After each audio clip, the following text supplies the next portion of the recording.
babake. Wewe unapangaje kukosa burudani kama hii? Cheki watoto, cheki mvua, yaani hawa wamemwagwa na fuso. Bwana, hili ni kontena la warembo limeshusha wapi? Batotos. Batotos iko Buza, kituo ni Abiola, baa inaitwa Batotos.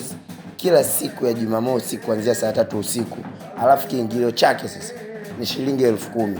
Njoo ujilie raha, njoo ujilie udebwe, njoo ujilie utamu. Watoto 2,000, watoto makario laini, watoto tepe. Watoto ni hatari. Unaambiwaje?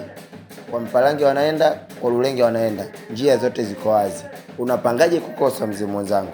Tukutane kila Jumamosi kwa kiingilio cha shilingi 10,000 tu, kuanzia saa 3 mpaka majogoo. Mtonye na mwenzio, watonye washikaji, watonye masela, tuje tufanye jambo letu.